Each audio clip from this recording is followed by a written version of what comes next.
What's up, guys? As you know, my name's Chris, and I have a special guest for you today that gave us his time. My buddy Bob Burg. He is a best-selling, New York Times selling author. He has sold millions and millions and millions of books, written 10 of them, I believe. And he's best known for his series of books, The Go-Giver. And he's on the show. He's going to deliver a whole bunch of value, knowledge, all of the good stuff. So let's get into the show and listen to what Bob has to say. All right, Bob, thank you for joining us today. We really appreciate your time, first and foremost. And I'm grateful. Everybody's grateful. I know you got a lot going on, a lot of speeches, a lot of presentations, a lot of masterminds, a lot of people that you help and work with and teach. And I'm just grateful for your time. Thank you for being here. Thank you, Chris. Pleasure to be here. Really an honor. And it was so great getting to meet you finally in person a few weeks ago. You were the star of the show, and we appreciated having you with us. I couldn't be the star of the show if you were there. So I appreciate that compliment. And I'm really happy that I got to meet you in person prior to doing this podcast. And, shout out to our friend, Tony Watley, who connected us. And I know you were on his show, 365 Driven. He does a great job over there. So thank you, Tony. Yeah, thank you, Tony. So, coming down to Florida to meet you, to attend your mastermind was an excellent allocation of my time. It looks like you were thriving in the environment too. You really enjoy those sorts of things, huh? Yeah, I really do, because it brings together a small group, a small intimate group of very sharp, very successful people. And I think what you and I both find, Chris, is that the more successful someone is, the more open they are to even other ideas of progressing even further, and that's what I love about it. So you had all these people there who in their own right were very successful. Everybody. Each one was just so open, so giving, first of all, in terms of what they would share with others, but also so receptive to the ideas and everybody how they dance as well. So I love that. Just, it's fantastic. And no one person was it. It was just a group group dynamic that was fantastic. Yeah, everybody, right? And a huge takeaway that I took from that group was I was wrong about someone. And at this stage of my life, I'm sure you went through this stage too. I look for opportunities to be wrong. And I had the wrong peg on Vern. Yeah, Vern. I had the wrong peg on Vern. And typically I'm pretty spot on within, like 30 seconds of meeting someone. And I was so happy to be wrong. And everybody there was fantastic. So and we got to learn from you all about the sleep situation and what many of us were doing wrong. And in fact, Kathy Tajan, my business partner, she and I have now, for the Tuesday night meetings that we have with the group, we moved that back a couple of hours. Oh, you have? Because we want to be able to end early enough, as you taught us, to be able to wind down and then know that everybody's getting sleep. Oh, beautiful. I could join it now. I didn't even see the change on the schedule, so I'm looking forward to that one. Yeah, so thank you for sharing that with us. Of course.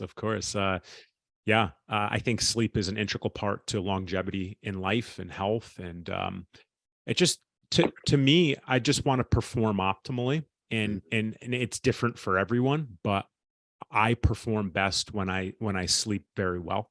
And as well as I, there's lots of different schools of thought on all sorts of different topics, including sleep. And some of the wealthiest people I know financially sleep 4 hours, and some of the wealthiest people I know financially sleep 8 hours. So it's what's best for you and what's best for me is best for the individual. That's got to be. Absolutely. But one thing you said that I really liked just a few minutes ago, when you talked about looking to be wrong.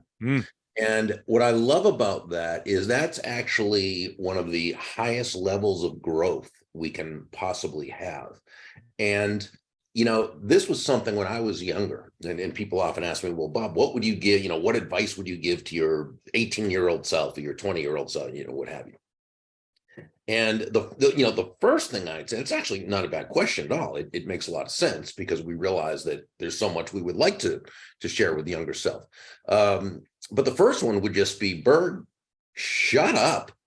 Stop talking and listen more, because you don't even know how wrong you are. You think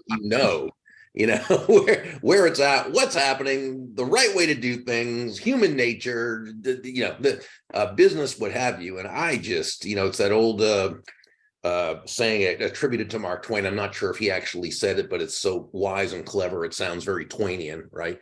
And that's it ain't what you don't know that gets you into trouble. It's what you're absolutely sure you do know that just ain't so. And so, for a long time, I could not be proven wrong. I mean, I could be, but I wouldn't accept it.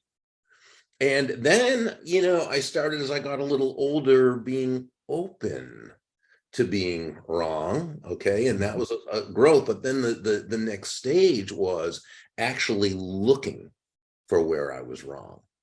And, for lack of a better term, congratulating myself for finding where I was wrong. You know what I'm saying? If that makes sense. Because it makes sense.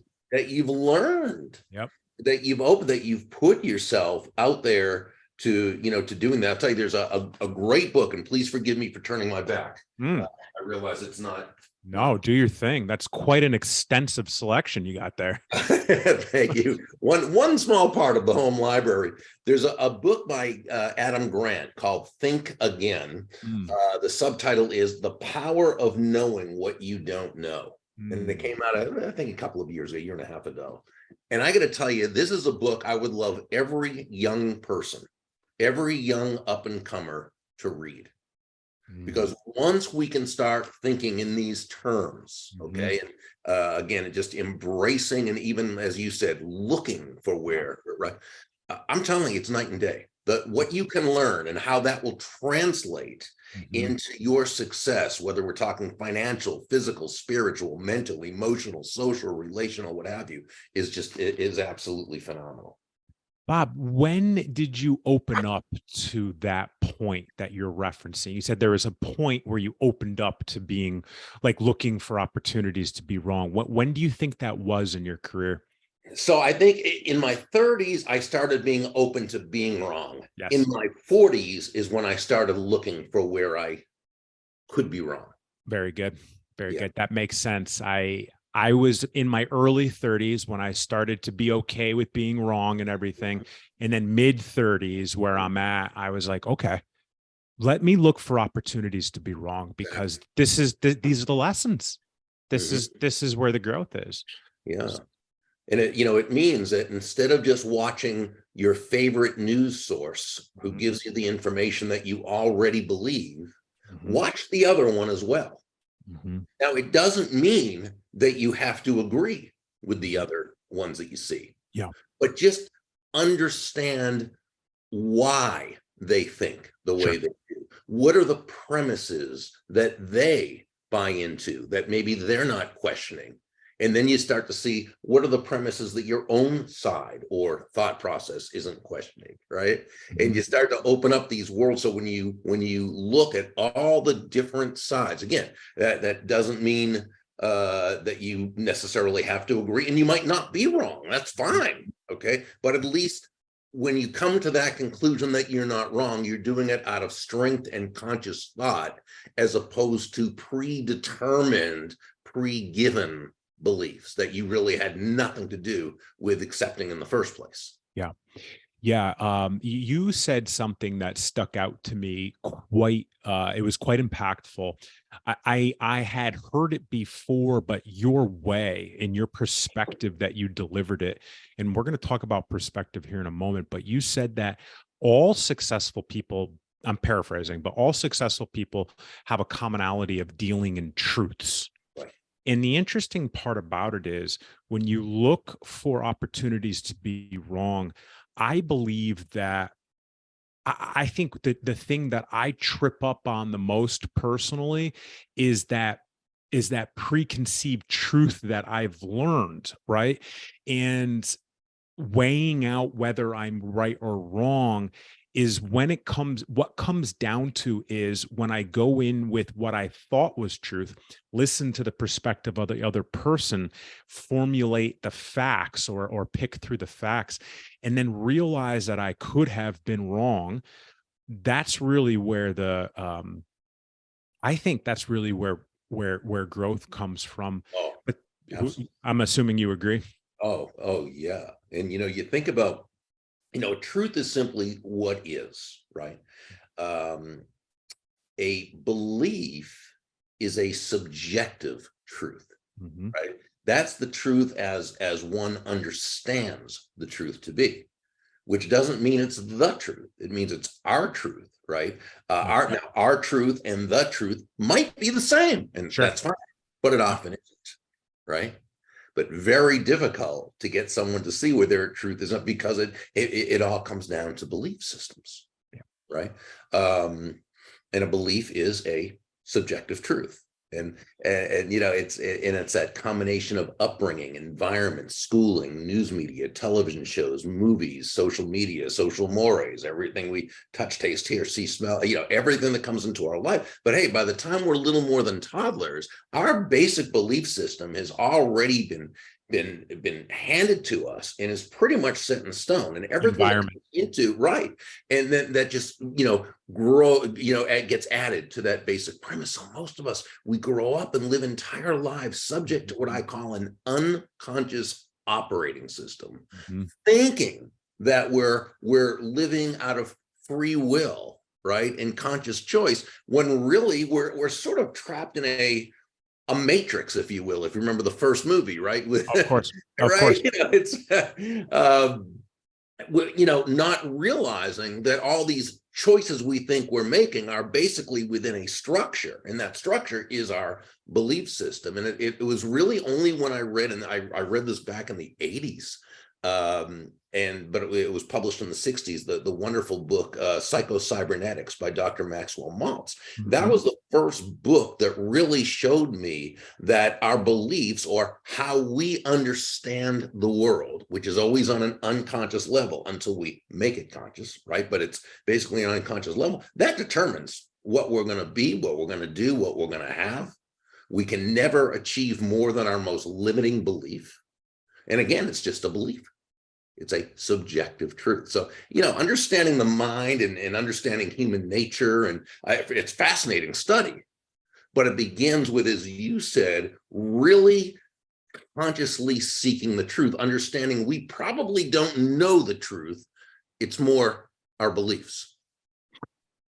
Speaking of beliefs, I mean, you're so articulate when you say these things. So answer, let me hear your perspective on this. When it comes to perspective specifically, do you believe that it's the individual's level of emotional intelligence to be able to offer perspective? Or do you believe, in better words, do you believe emotional intelligence equals perspective? And tying that in, where do the truths fall?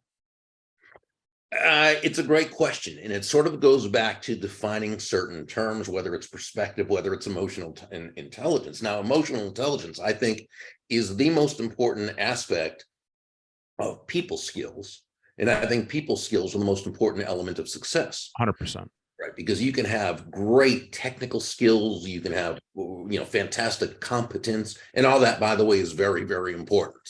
Okay, Hmm. but it's just the baseline. It's the entry level to entry fee to Right. get into the game.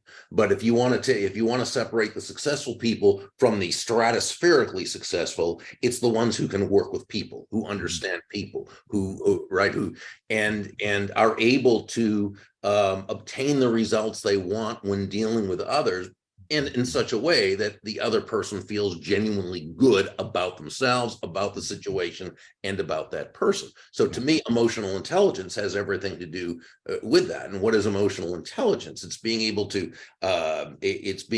observe, understand, and regulate your own emotions, and being able to understand and help the other person work within their emotions. Now, when we're doing this, again, we're conscious. The other person probably isn't. They're acting out of their emotions. Their emotions are driving them. Their emotions are running them.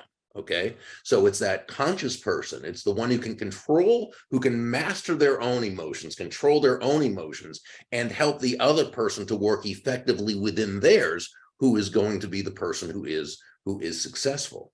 When it comes to discernment and whether it can, well, again, that's going into conscious mode. Yeah. And that can be just one of the most difficult things to do. It takes constant practice. For years I had a sign on my, computer, be conscious, right? Or I just have consciousness, I'd have little things just to remind me. Yeah. And Visual cues help us all. Absolutely. And then, any habit that I was breaking, okay, that I was trying to break, I would have a little sign on my, on the computer, but I'd also have it all other places. I'd have it on the bathroom mirror. I'd have it on my phone. I'd have it in the car. I'd have it anywhere where I was going to see it, because I needed those reminders. When something's habit, by definition, it's not conscious. It's not something we're thinking of. It's interesting. I agree wholeheartedly. Dale Carnegie. There's a quote from him where he paraphrases that 15% of your success is technical skill, 85% is how you deal with people. Yeah. And the book that I've read the most amount of times is How to Win Friends and Influence People. The cover's gone, the back's gone. I think I've read it 10 or 12 times or something along those lines. But the interesting part is I find myself being wrong often when I'm around individuals like yourself who are evolved and advanced, specifically with their emotional intelligence and their perspective. Let's say your perspective, the perspective that you can give on a topic. It educates me that my belief system, or whatever my thought process on whatever we're talking about, what the subject is, could actually be wrong, or there's a whole lot more that I can learn, which in my case, same with I call that being wrong. So, well, it's same here, but the two of us, and I totally got this impression from you as well. I mean, we're both ongoing students. Mm-hmm. So, that and that never stops. And I think sometimes with young entrepreneurs, there's the feeling that, we need to learn a certain thing. We need to learn a certain amount. We need to learn a certain system. We need to learn, and then it's just clear sailing, and it never stops, and it shouldn't. And there's and it's great that it doesn't, because there's so much wonderful, stuff to learn, to keep learning. Yeah. It's never ending. I mean, yeah. Your background's a perfect example. My shelf's over there. It's about half the size of yours, maybe. And I'm a lot older, though. I'm a lot longer in the tooth, remember, too. So I've had a lot longer to, but it's funny when you say, you talked about covers, but this is my copy of The Magic of Thinking Big. Oh, that's beautiful. How old is that? This is back in the 80s. This is Psycho-Cybernetics, and you can't see it, but this is Scotch taped. Thank God, because it came up. But I got to tell you, I've got a few copies of where is it? I'm not finding it. I have a few. Oh, here it is. I have a few copies of How to Win Friends and Influence People, but this is one of the earlier ones, and there's notes in it from the person. There's like an old newspaper article, and there's a picture of Mr. Carnegie sitting back on his desk, and it's something, I don't know what the year something, but it's really cool to see how April 12th, 1937. Yeah. Oh, that's an original copy. Exactly. Oh yeah. And so it's just really cool to have this. And so cool. I couldn't even take notes in the book. There's just no way that's going to happen. So I'm not going to write in that. But so there's certain ones, and there's you get a book. One of my favorites is by Orison Swett Marden, called Peace, Power, and Plenty. He was the founder of Success Magazine. He wrote this. This came out in 1909 or 1910. I'm not sure. Wow. But it's just such an old, beautiful book that I couldn't even take notes in it. I had to just put it on the yellow things and just write the notes, because it's just, how do you write? Yeah. How do you ruin a piece of art? Yeah. But, peace, you think about peace, power, and plenty. I mean, how do the inner peace, the personal power we have, not power over others, power over ourselves, to control our emotions, to be in, right? And then plenty, which is abundance. And so just a beautiful title, and one of those that every page, has gold. And I'm gonna go back and rewatch this because I have to take some notes on some books that I need to order, because this is where we learn, right? Like, I've never heard of that book before. And I love just ordering books and getting to them. Like, I probably have 30 books that I need to read, that are on deck, which is it's one of the frustrating things to me. It's like I have these books in the corner, they're staring at me, saying, read me, you bought me, read me, right? Yeah. And I don't know about you. I mean, both of us having experience writing, you far more. I love to reread. That's why your books are falling apart and my books are falling apart. I would rather study Magic of Thinking Big and Dale Carnegie, How to Win Friends and Influence People, and not perfect, but master as well as I can the principles and laws and tactics before I start adding like new books. I don't know if you're the same way. Yeah. I mean, I look back on them sometimes. I just, it's like I want to dig back into them. And I say, oh, but I eat this, and this is the, and so forth. I think what's funny is, you take a book like Magic of Thinking Big, and when I first read that, and I just read it over and over again, and then I put it aside for many years before rereading it. It was probably 10 years before I reread it again. And when I did, I saw so many things in there that I had actually applied in my life and had really worked and helped me. And I forgot that it was from the book. Yeah, it's seeped into the subconscious. Yeah, exactly. That's Dr. Schwartz, right? I believe. Yeah. He's, that's a classic. I mean, if you've never read, if someone has never read that book, especially if they're an entrepreneur in the personal development journey, I always recommend it. Always. Absolutely. I think it would be an injustice not to talk a little bit about your background and being a young author myself, surrounding myself with experienced authors. Correct me if I'm wrong. Is it 6 books you've written? Yeah, a little more than that, but yeah, about right around there. Okay, so I'm wrong. How many books have you written? I think 10 or so, but I mean, that's Yeah, I understand. I can imagine there's probably some that haven't circulated yet. Oh, absolutely. There've been some clunkers. Absolutely. Yeah. And you're I have, well, that's not the point about my stuff, but if I understand your story well enough, before you wrote the book that I found you through, The Go-Giver, you had already written a book that you had a lot of notoriety about, Endless Referrals, if I'm not mistaken. Yeah. So let's say someone it wants to know how that journey went for you. Can you tell us a little about it? So, yeah, I mean, basically, I started out as a broadcaster, first in radio and in sports, and then television news. And I really wasn't very good at it. And I was only, doing that for a couple of years. I like to say I graduated into sales. The challenge was I knew nothing about sales. I had no formal training in sales. So I floundered for the first few months, was in a library, a bookstore rather. This is back in the 80s, and found 2 books. One was by Tom Hopkins. One was by Zig Ziglar, 2 of the icons in the sales space. Yeah. And I didn't know, I looked at their books, and Mr. Hopkins book was How to Master the Art of Selling. And I was like, what? First of all, how to get good at the art of selling. I didn't know selling was an art. Where I was working, they apparently didn't either, because I had no training. It was just go out there and make sales. So I didn't realize it. So there's a methodology to this. So I was totally fired up. Remember, this is 40 years ago. Back then you didn't know if you didn't already know. Well, there wasn't Google. Right, exactly. And so I just started studying those books, and I mean, immersing myself in them.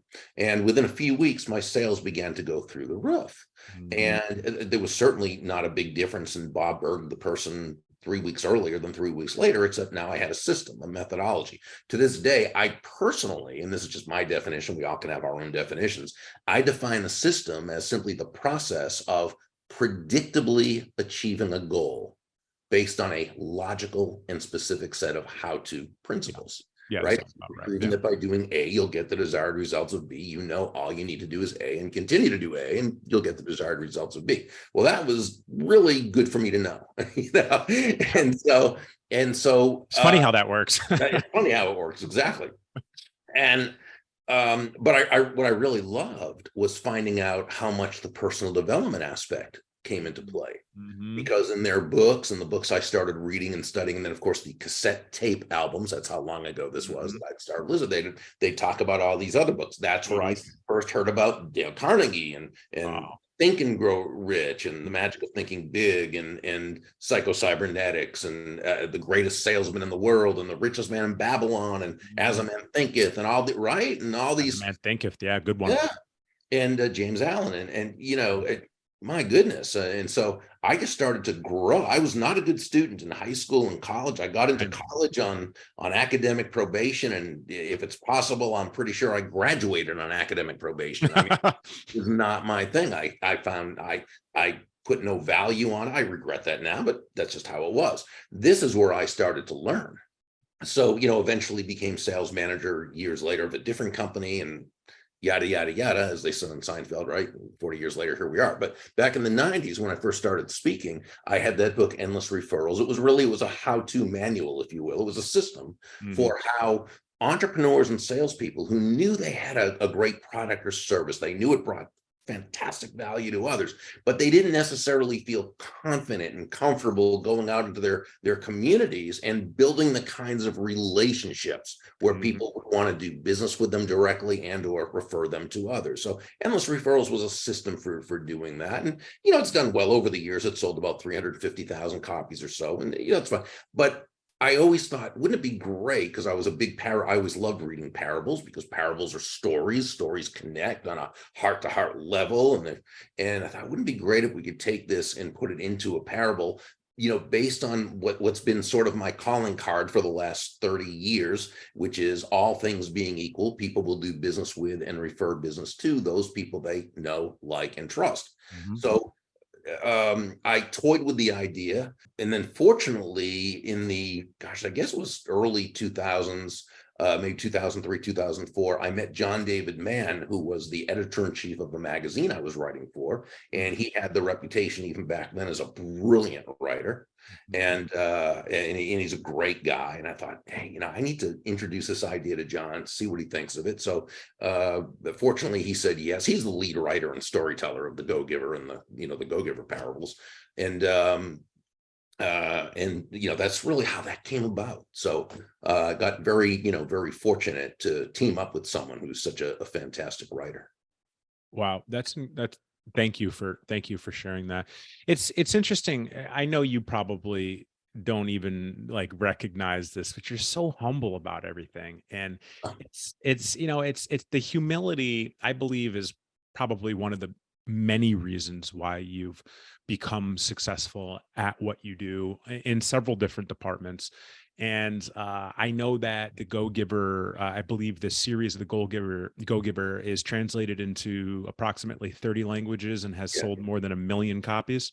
Yeah, the first one, the original one has sold 1 million, and we're getting close to 250,000. So 1 million to, I think I said 1 million, like 1.25. But it's getting to 1.25. Wow. Wait till we can say that. The other ones haven't done quite as well as that one. That was the one that kind of hit it big. But yeah, so sure. And how has that journey been for you? Does it matter to you that you've sold 1 million books with John? Like, how do you feel about it? Yeah, you know, it feels great because, you know, you think if you can. Let's go back to human nature for a second, right? Yeah. I think there's a part of all of us, it's part of human nature, that we want to feel as though we've made some kind of difference, that we've been part of something. Absolutely. added some value to Yeah. life, right? And so, Yeah. when it makes us feel good about ourselves. Yes.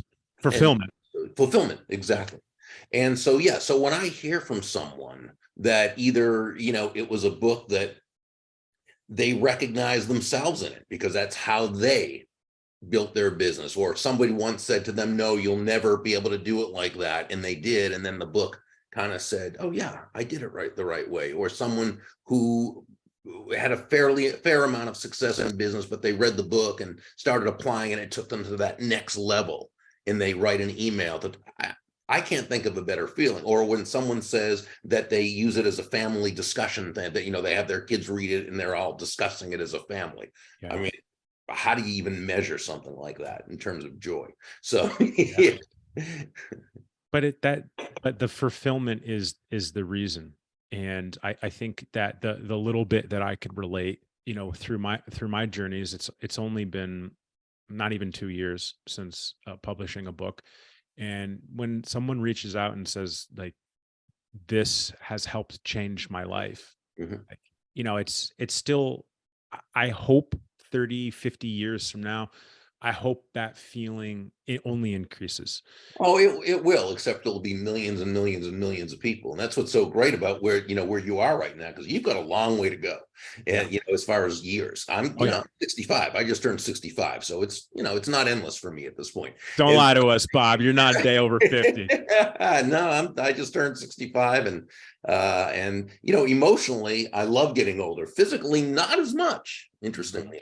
But no, you're going to be doing this for a long time and touching a lot of lives, and I'm excited for you. And I know the people who you're mentoring, they're very fortunate to have you, and I'm sure they know that. Well, thank you. And vice versa. And, a lot of the entrepreneurs that I work with and mentor and teach, whether it's, social media or group coach or whatever, the point is, I always refer back to your book when it comes to any sales questions. So if someone's listening and maybe they're early on in their career when it comes to entrepreneurship, and they too have a long way to go, maybe they're struggling with sales right now because, I don't know, the economy has slowed down a little bit.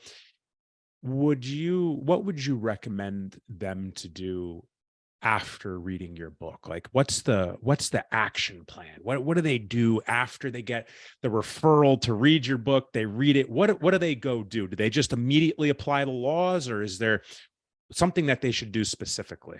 So I think what Pindar, who was the main mentor in the book, said to Joe, who was the protege, it was his one condition for mentorship, and it was to apply each law that day, Sure. right before you go to sleep. And it doesn't have to be done particularly well, Mm-hmm. and it may not be when you first learn it, but just take the action. This is why we say, when people say, well, the opposite of a go-giver, is that a go-getter? I always thought it was good. You're supposed to be a go-getter. No, we love go-getters. Yeah. Go-getters are people of action, right? Oh, yeah. They take action. Without action, everyone listening to this, Got to do the work. we're all business people, right? Yep. We know you can have the best thoughts, greatest intent, nicest idea. Without action, it isn't happening, right? Got to work. Got to do the work. Exactly. So, we say be a go-getter and a go-giver, just don't be a go-taker. Taker. Right? Yeah. That's the person who feels entitled to take without having added value to the person, to the process, to the situation. They tend to be frustrated because they rarely attain the kind of success, especially sustainable success, that they think they deserve. But again, even when they have that kind of that instantaneous or that little bit of success, and you can, as a go-taker, there's a lot of ways to make a lot of money. Okay, it's difficult. It's a lot of work because remember, and I say this when I speak at sales conferences a lot. It's one of the first things I'll say. Nobody's going to buy from you because you have a quota to meet. Mm-hmm. Right. And it's the same for any entrepreneur listening to this. They're going to buy because they want to buy. Huh? They're going to buy because they want to buy. They're going to buy because, ultimately they believe that they will be better off by doing so than by not doing so. Exactly. And it's just like, we were talking about Dale Carnegie. What I believe was the underlying premise in his book, How to Win Friends and Influence People, was simply that ultimately people do things for their reasons, not our reasons. And Their motive. and so that would be a truth that we need to buy into. And if we ignore that truth, we do it at our own peril. So someone who's a go-taker, if they talk to enough people over enough time, and that, yeah, they might be able to make the sale and be able to, but boy, is it tough to sustain. You won't have personal walking ambassadors. You won't be able to positively leverage wonderful know, like, and trust relationships, right? So yeah, it's so the advice is, sure, apply the laws, just apply them That day. yeah, that day. Yeah. And do it, Zig Ziglar said, anything worth doing is worth doing poorly until you learn how to do it well. Now, he obviously wasn't saying to go out there without any preparation and just do something in a shoddy no, of course not. But what he was saying is, wait until you're excellent at something before doing it, because you get excellent by doing it. Yeah, there's an old Chinese proverb, the best time to plant a tree was 20 years ago. The second best time is today. Right. Which means, of course, you could have done it earlier. However, the next step is to do it today, right now, exactly. Action. And I think it's a big misconception, specifically in the law of attraction, the law of the universe talk, where we all have to put in the work, no matter what the topic, whether it's giving, receiving, law of attraction, laws of the universe. You have to do the work. Business, you have to do the work. Entrepreneurship, you have to do the work. And I like that you say that you just have to go out and do the action immediately. So I agree. And, reflecting back on when I started, I probably thought I was doing the work, but it was all driven by ego. So, I didn't understand if I could have done better because I thought I was the best. So I appreciate it. I think that's just one of those things, we're all Joe at that, who was the protagonist in the story, the protege. We're all Joe in which we start out. Yep. It's just how quickly do we plug in and pay attention and learn from those who, who can once we open up to being wrong, right? Exactly. Taking it full circle. Absolutely. Yeah. And I appreciate you telling us that story and your journey along the way with your books and everything. And I think it's a very valuable, not very, but an extraordinarily valuable book and laws and lessons and fundamentally system, right? Like your first book's a system, and I would arguably say all of them after are systems, right? So, it's extraordinary, and I would highly recommend anyone to read it, even if you're not in sales. Just understand the laws that are involved in reciprocity and how things work. I mean, you don't even have to be in sales to reap the benefits of giving. It's just fulfillment that comes back to us. So, and thank you for doing what you've done. Thank you for being you and telling us all about the journey. Well, and likewise, thank you. Of course. So let me ask you something. If anyone wanted to follow you and your work, where would they do that, Bob? Yep. Best thing is just to go to Burg, BURG.com. I'm a simple man, so try to make it simple like that. And while they're there, if they'd like, they can subscribe to my daily insight email. And you have, you have an extensive community that anyone could be a part of too, right? Yeah. The Go-Giver community, which is the Success Alliance. Yes. And a lot of fun. Again, anytime I can get around people who are really smart, successful, and open people and everything, we all just end up adding to each other. It's that, that rising tide, if you will. Absolutely. And speaking of the rising tide, you have a mastermind coming up for real estate agents, correct? Yeah, we have that coming up in May, and then back again in July, we'll do a regular kind of generic, all types of entrepreneurs and so forth. But yeah, we're excited about the one in May for those in the real estate profession. Oh, well, very good. Very good. I encourage anyone to not only read the book, but check out Burg.com and just know that I'm grateful for you being here, Bob. So thank you for giving us your time. I highly appreciate it. We appreciate it. Well, my pleasure. I appreciate you. Thank you so much. Of course. Have a good day, Bob.